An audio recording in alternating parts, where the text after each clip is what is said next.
been anticipating the sequel to Inside Out 2. Once again, the tickets are deceptive. It says Inside Out, but it doesn't say Inside Out 2. What is with that? Well, it's nowhere near as bad as How to Train Your Dragon. It just says How to Trot. Anyway, or Black Panther Wakanda Forever, where it just said Black Pant. Yeah, and I was the one who pointed that out to you. Yeah, that's right, that's right. Anyway, moving on. This film, right here. Heckin' awesome! It was amazing! It was actually amazing. Yeah! Man, this is the film that Disney and Pixar needed. Yeah. But I guess how deep dark secret it was, though. No spoilers here. Triple then come. We'll make you smile. Triple then come. It lasts a while.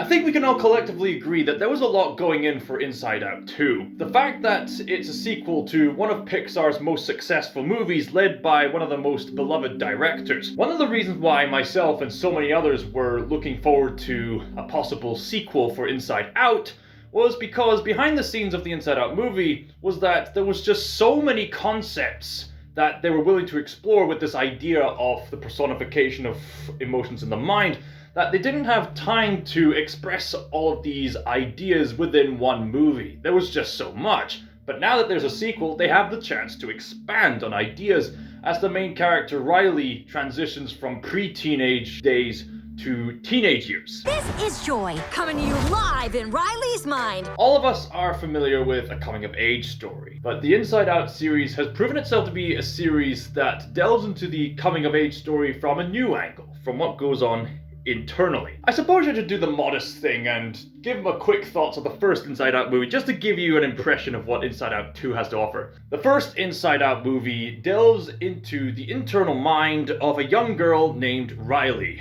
and her emotions, joy, sadness, anger, fear, and disgust, are personified as different colored characters. And all of them contribute to Riley's mental well-being, and the entirety of that film was basically Joy's journey into accepting sadness into Riley's life. It was a brilliantly written, profound movie, which offered not only several hysterical laughs, but also quite a lot of great drama for a film that's aimed towards families. And it single-handedly managed to bring up a lot of healthy discussions about mental health. It might be hypocritical of me to talk about criticizing continuity within Inside Out 2 later in this video, regarding the fact that Inside Out as a concept was meant to be more emotional than logical in the first place, but still, me being me, I can't overlook plot holes when they occur, and how it should have ended geniusly pointed out that plot hole. Go watch that video if you haven't already, how Inside Out should have ended. So, not only was there a lot of expectation for Inside Out 2 as a concept,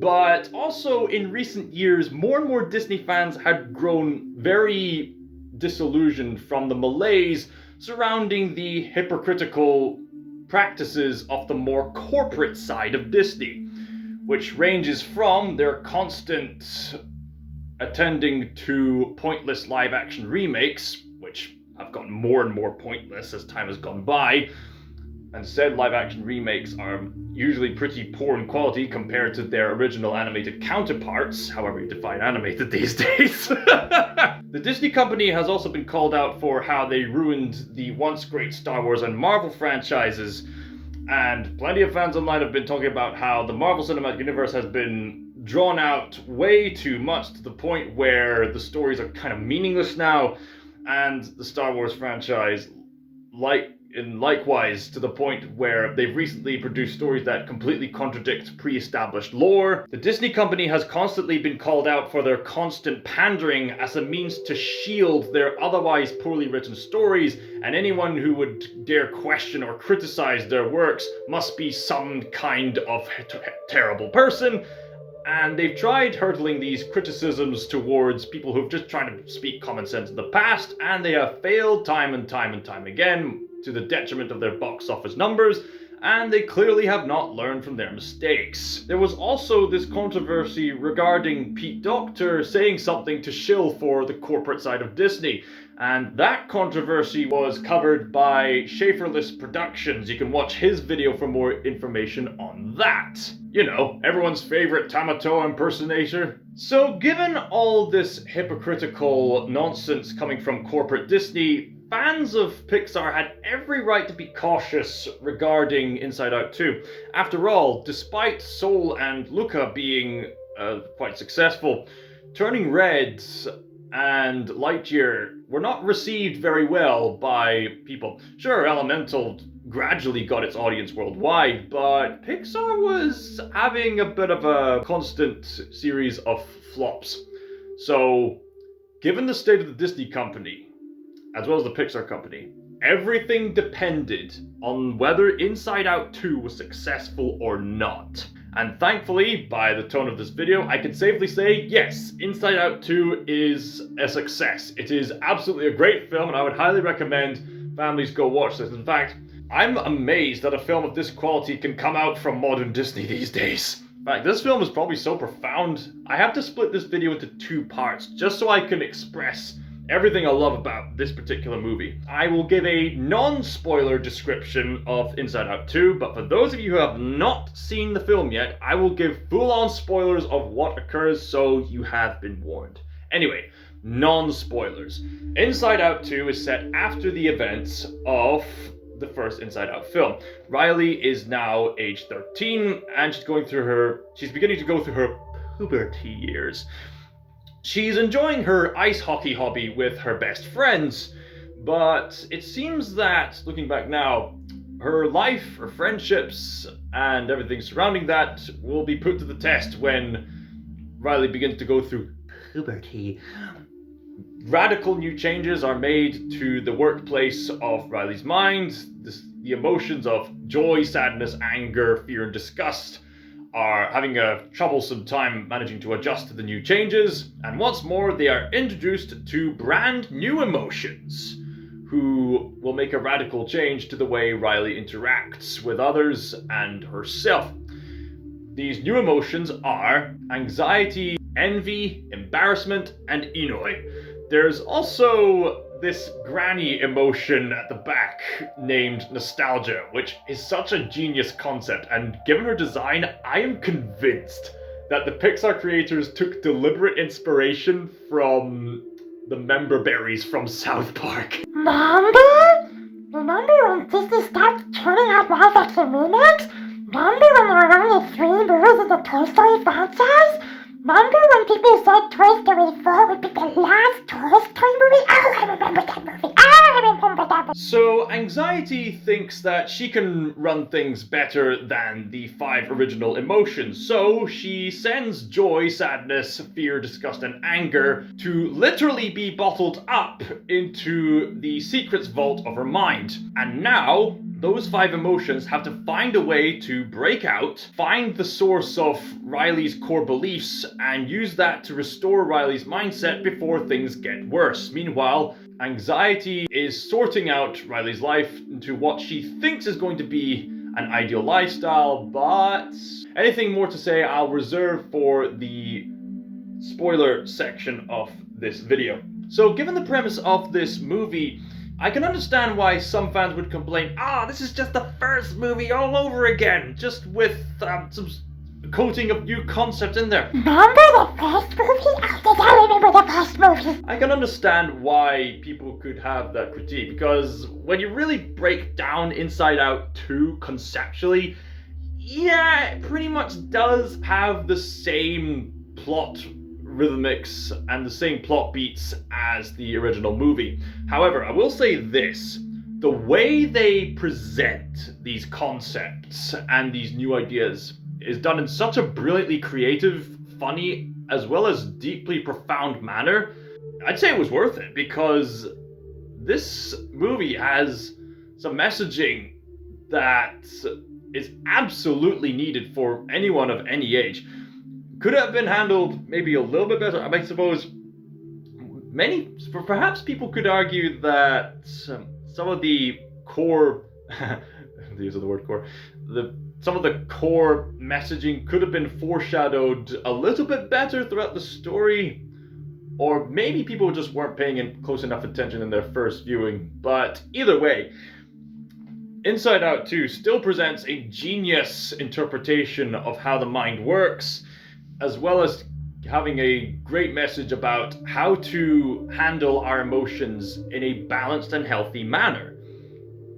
And that's what I love about these two movies. The fact that they teach adults and children and teenagers on how to live with a balanced set of emotions. Because the thing is, all these different emotions, joy, sadness, anger, like embarrassment, like even anxiety, according to these two films, they're healthy in moderation, but in excessiveness, they could take the mind to radically unhealthy places, especially envy, because envy leads to a lot of negative behavior. I mean, there could be a lot of negative outcomes from otherwise good intentions, and that's what anxiety brilliantly personifies, because I think most of us, if not all of us, have experienced the kind of anxiety where we think, well, we want things to go well in our favor, and when you say it like that, that's not bad enough itself, but when taken to this radical direction of trying to constantly fix everything, it can lead to an unhealthy mess. And I'll preserve all that for the spoiler section. There's some other ideas which are absolutely hilarious, and I think people can really relate to in regards to how they grew up and the kind of things they aspire to be and aspire to grow up with. Yes, even the most ridiculous concepts. And there's a great amount of detail at play in this film. And there's this one dark secret, which I thought was serious at first, but I won't say anything more. I'll let you watch it for yourself if you get the chance to see the film after the credits. What else can I say about the film without spoiling it? I will say the Pixar has come a long way with the way they animate human beings. I mean, people have been saying that for a long time now, but the way they animate the expressions on these characters, it's just so brilliant. Like, the fact that they can get these characters to, like, pull off silly faces like,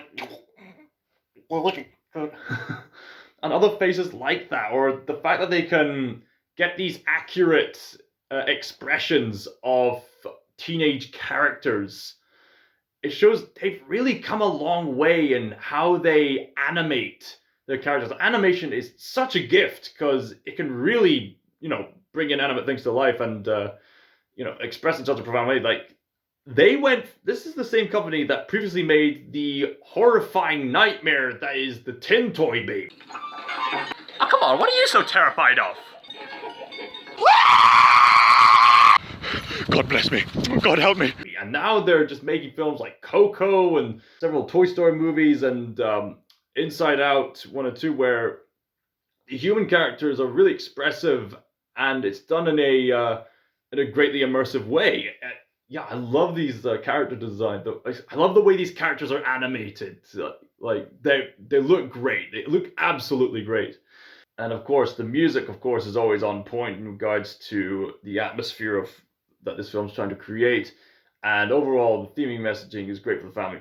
And from here on out, I think I've said all that I needed to say in regards to non-spoiler stuff. But in order to truly appreciate the profundity of this movie, I have to spoil the movie. So, I have warned you. If you have not seen this movie, I would highly recommend you go watch Inside Out 2. I'd probably give Inside Out 2, at least for the time being, a solid 10 out of 12. I'd probably give Inside Out 1 an 11 out of 12. Just several plot holes kind of hold it back a wee bit, but otherwise, Inside Out 1 is a masterpiece. Inside Out 2, I'd probably give a 10 out of 12, because people are going to call out the concepts of the new emotions as kind of a continuity error because they didn't appear in the previous film. if you pardon my language, fans would probably say something like, you're just pulling these concepts out of your buttocks just to get them to be conveyed in this film. And I can understand that complaint. I mean, it would have been nice to have even some hints of that sort of thing in the first Inside Out movie. But for concepts that are introduced by the blue, I'd say they still blend in fairly well. But again, spoiler alert, spoiler alert, spoiler alert. You have been warned, go watch it. So, in regards to Inside Out 2, there's plenty of jokes, there's plenty of stuff like that. There's some other brilliant interpretations of like a brainstorm and the way the different emotions express and like how the emotions that are on the board and even the emotions that are not active on the board all express what's going on in Riley's mind, which is a really genius way of storytelling, if you ask me. Because when you really think about it, the Inside Out movies are really just an elaborate character study of this one character.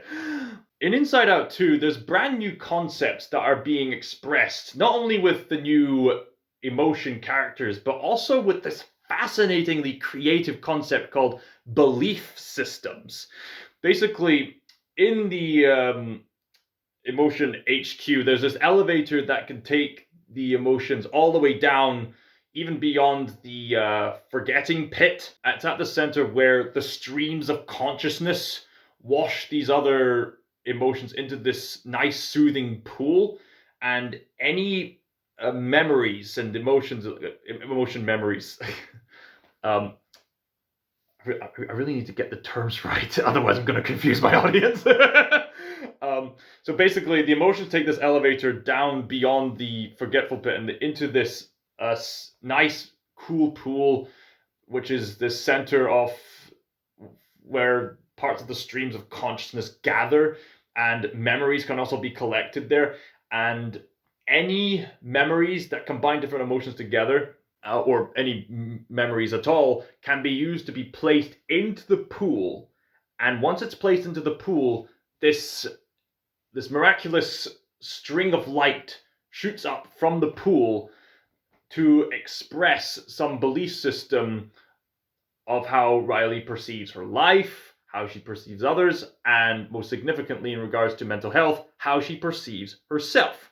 So, for example, you could put down a memory of her feeding a stray cat, and you place that in the pool of belief system, then she'll suddenly believe, I am a good person towards animals. Okay, you place this memory down here about playing hockey well with her teammates, or some other thing like that, and she'll say, I'm a good team player, or I'm a good family member, I'm a good this. But overall, all these belief systems go up to HQ to form this flower-shaped core, which emanates Riley's voice projecting, I am a good person. So this is what she believes about herself. Of course, with beliefs, she has all these memories to back up what she believes about herself, where she places her confidence in, how she views herself and the world. And I think that's a really fascinating concept by itself. But in the film, Anxiety thinks she can do better because, anxiety being anxiety, she wants Riley to impress this team called the Red Hawks so that Riley can be perceived as cool, as part of the big players of ice hockey. In order to do that, Anxiety thinks that the shortcut to success is the best one. So Anxiety thinks that she can run things better, and she thinks that the shortcut to success, being a people pleaser, being perceived as cool in the crowd, appealing to the Red Hawks hockey team, she thinks that, being with those people means she's guaranteed for success and happiness and throughout the rest of her life, because one slip up could lead to a major crisis in like 3 months or like 4 years from now. And Anxiety is constantly coming up with all the what if scenarios, because the whole purpose of Anxiety is to be prepared for certain unseen scenarios. Now, certainly preparing for stuff like contingency plans or planning ahead, that can be a healthy thing, but constantly ruminating on what ifs, that is a one-way ticket to trouble. But I've got to appeal to the cool crowd, and I'll find ultimate happiness if I become a people pleaser. It's a trap! So in order to go through with her plan, Anxiety rips off the belief system core of what Riley thinks of herself in order to come up with a better one. And she does what Joy and some of the other emotions have been doing with some uncomfortable memories by chucking them away into the subconscious. I love how Joy's device on getting memories deep into the back of Riley's mind, into the subconscious. I love how Joy's contraption to get memories into the subconscious seems like a desperate device that was made by her, and that makes so much sense because that's basically what a lot of people do. They suppress these uncomfortable emotions into the back of the elaborate computer that is their mind. Of course, there's only so many ways you can misuse the computer before it could possibly backfire on you. I mean, we being spirits in control of the computers that we call our brains, we try to get things just right, but we have to understand that emotions tend to work best in the flow, not in shutting them in. And that's certainly what the previous film has successfully been teaching. And I love how even Riley has a moment to grieve a little bit and nothing gets in the way, and it's a nice healthy moment which gives some significant weight to her character growth from the first movie. So I really liked that one small scene where Riley gets the chance to cry things out, because it's a way of knowing that whilst Riley is struggling with new emotions, she does at least know when to be sad. So there is that, and I like that. So Anxiety gets the other emotions away, casts away the belief system core into Riley's subconscious, and as the emotions are being cast into the secrets vault, they have to get the belief system back from the subconscious area. Meanwhile, they have to deal with a whole bunch of obstacles, as well as really funny concepts like that one children's mascot, which I think is an homage to both Blue's Clues and Bluey the dog, which is also premiered on Disney+.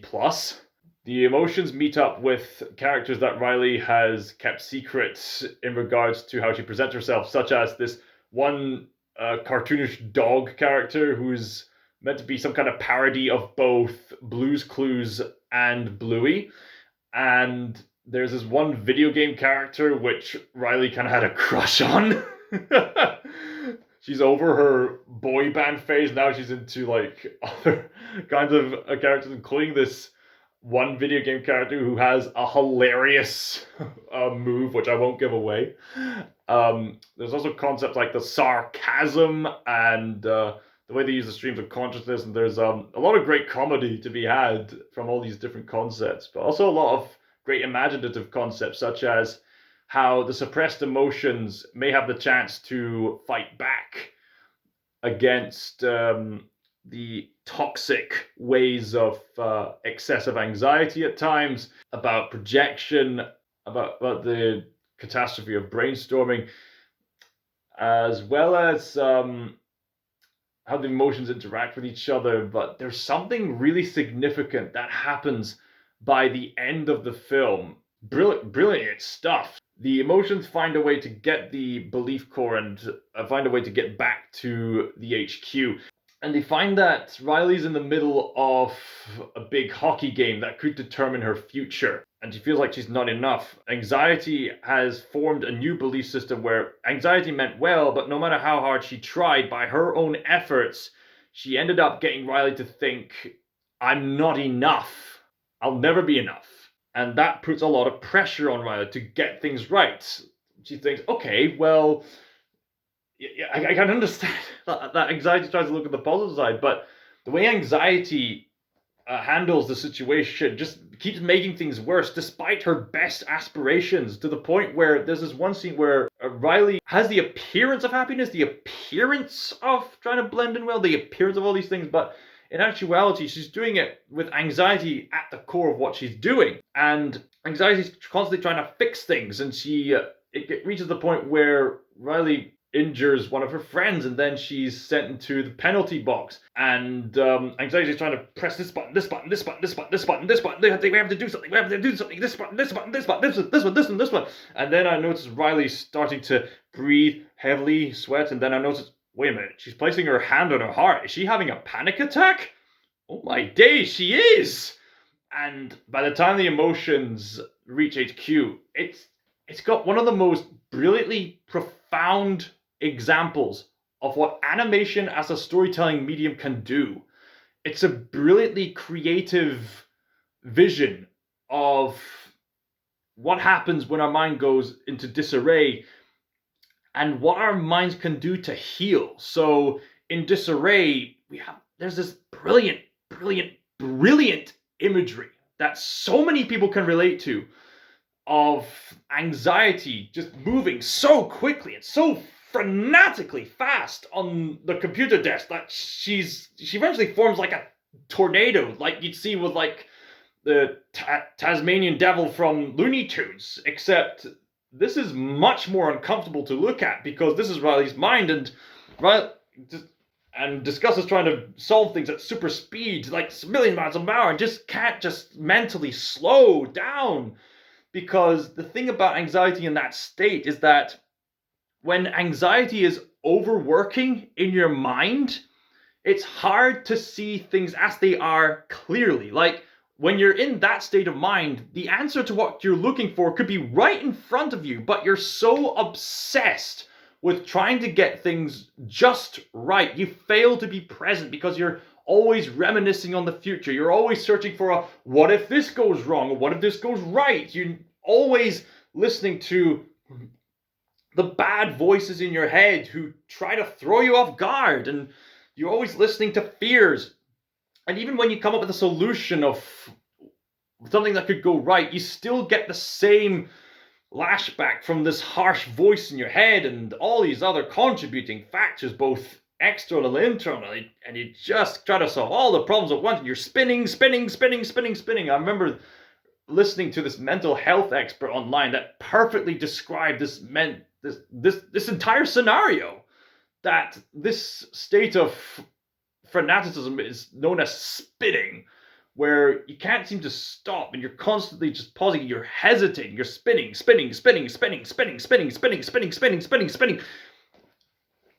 And Joy basically tries to reach her way in, and Anxiety has moved so frenetically that she's become basically like see-through, like kind of like Flash. But Joy has to tell Anxiety, you need to stop. This isn't healthy for Riley. So Anxiety learns to just let go. But not only that, but there's also what happens afterwards. Joy tries to restore the belief system, but then she has an idea. She, because they had to require unleashing the bad memories in the subconscious in order to reach back to the HQ, Joy thinks, well, oh, hang on a minute. Putting this old belief system back probably won't do the trick. Let's just rip it off, as well as not use the new core system that Anxiety uses. Let's just create a new belief system core, just based on all these bad memories that have been suppressed in the subconscious. Just let them shoot up. So, and then the belief systems have a wide range of, I'm a good person, I'm always angry, I'm disappointing, I'm talented, I'm this and that, and just all these different emotions at once. And the emotions manage to calm Riley down by just giving the emotions a hug, giving the belief core system a hug. It's okay to feel this way.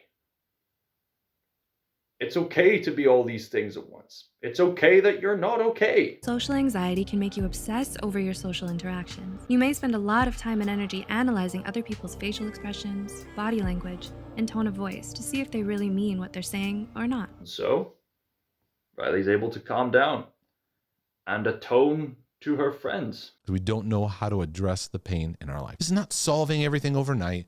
These are some things to be mindful of in your journey. The first thing is, I want to invite you to become a compassionate witness to yourself. You're feeling the anxiety symptom. You notice it, but you notice it with love. You begin to start saying, you know what? It's okay that I'm not okay right now. I'm going to embrace that thought. I'm having anxiety and it's okay. God is not leaving me because of it. I can figure this out. I just look at films like this and I just think, man, what is it about masterpiece animated films that can so accurately depict panic attacks? There's just so much potential what animation is capable of. You know, people complain about the whole corporate side for a long time, but there's a reason why people still stick around with animation, because this is what animation is capable of, if people give it a chance. This is what we live for. This is the kind of art that can bring people together, to entertain people, and also to give some excellently profound insight about our struggles and how we can share them with each other, and how we can be enlightened, and how we can share them with others so that they can learn to overcome. And films like Inside Out 2 can geniusly help people to overcome their own internal struggles, and as well as help to raise awareness of what happens when some emotions go completely astray, or, as was pointed out in the movie, how none of the emotions can single-handedly rule Riley's life.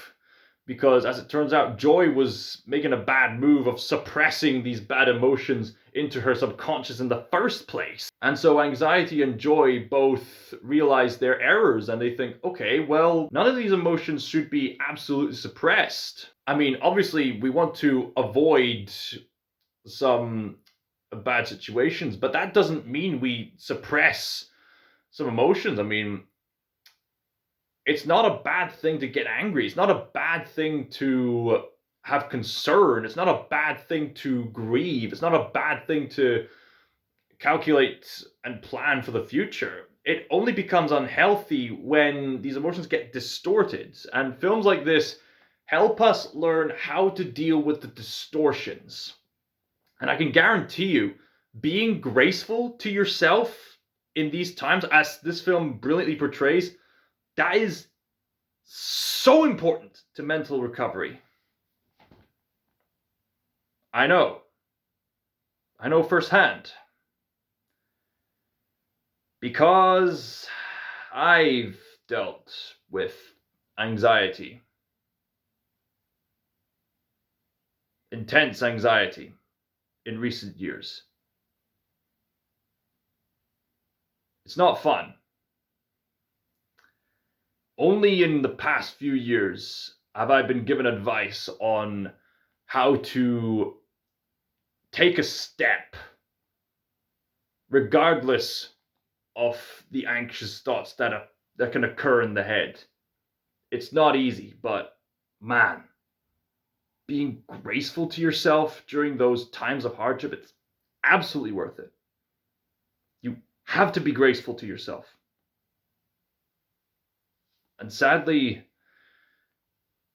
we're in a generation of people who are chronically harsh towards not only others, but towards themselves. They're constantly seeking validation by being people pleasers, from trying to pander, trying to be this, trying to be that, as well as in their own private lives, just trying to get everything just right, but never enough. Just right, never enough. Just right, never enough. All these questions that can occur, and how you're trying to get everything 100% certain, when in reality, we as finite beings were made to work in a flow of constant learning in servitude for a divine cause, as well as learning how to overcome our fears, actually taking steps to not always listen to those anxious thoughts. I'm doing that as we speak. The end result's worth it, my friends. So yeah, go watch Inside Out 2 if you get the chance. And also, I'd recommend the YouTube channels Psych to Go and Mark De Jesus if you want more insights about mental health. I mean, you could also just look into the other mental health consultants that Pete Docter and his team have delved into. in regards to research and things like that. I'm sure there's plenty of mental health faculties you could take advantage of, even going as far back as Carl Jung. But hey, that's a discussion for another time. I'm just here to review, and I'm just here to say Inside Out 2 is a fantastic movie. Go watch it if you haven't had the chance already. Thank you all for listening. And always remember, be graceful to yourselves. Overcome your anxiety, fears. Yes, it is healthy to plan for the future, but it's not healthy to just try to get everything 100% certain. It's a trap. It's always a trap. And I know this firsthand. I hope you can learn from me. Scott Stinker signing out. God bless every single one of you.